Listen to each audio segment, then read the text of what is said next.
I'm Peter Fisk, and I'm going to read a letter written by my great-great-uncle who served in the Civil War. He was from Vermont, and he wrote letters back home to a newspaper that were published at the time. This is a letter written after the Third Battle of Winchester in Shenandoah Valley, 1864. Wednesday, September 21st. Down by the creek where the wagon train had stopped, they put up the division hospitals for our corps. Ambulance loads of wounded men were continually coming in, and the surgeons had all they could do, and more too. Wounds of every description, some in the head, some in the body, some in the hands, arms, legs, or feet, were constantly being brought forward for attention. It was impossible to attend them all at once, and many had to wait and suffer a long time with their savage wounds undressed. Amputations at several tables were being made all the time. As fast as one man was removed from the board, another was put on. Many poor fellows had to wait for several hours before their turn came. The surgeons, besmeared with blood and hardened to their business, looked more like butchers cutting up beef than like professional men, adopting the stern alternative of removing a limb to save the life of a fellow man.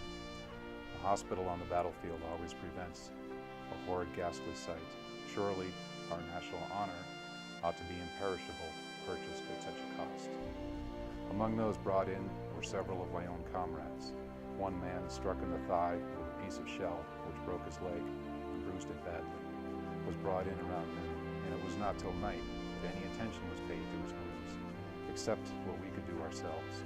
It was not till night that he had any shelter either, and then it was only a fly tent overhead, a roof without walls. But it was the best they could do, and it is not always at such times that they can do as well as that. It was a chilly night, and the men, many of whom had to have their clothing cut from wounds, leaving them in some instances half naked, had but one blanket for two men.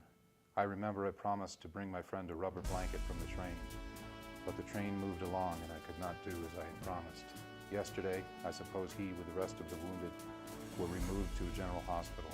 It will be a tedious and painful journey over the rough roads for the men with wounds such as his, but I know my friend is a brave man, as indeed they all are, and I know that bodily pain cannot crush his spirit. Right by the side of the tent where my friend lay was another soldier, mortally wounded and left there to die. I couldn't help noticing him in particular, though I had never seen him before. Fair-looking and intelligent, too young and too tenderly reared, one would think, to endure the hardships of a soldier's life. Alas, he did not have long to suffer. He was wounded in the head and died that night. I first noticed him a little past noon. He could not speak, but he appeared conscious. A fellow from his company asked him if he knew him. He signified by a pressure of the hand that he did. I saw him again that night. He was dying then. Oh, what would a brother or sister have given to have been with him then, to have called his name and received back a pressure of recognition? What would his mother give now to drop a tear by his rude grave, a sacred spot that she may never be able to find?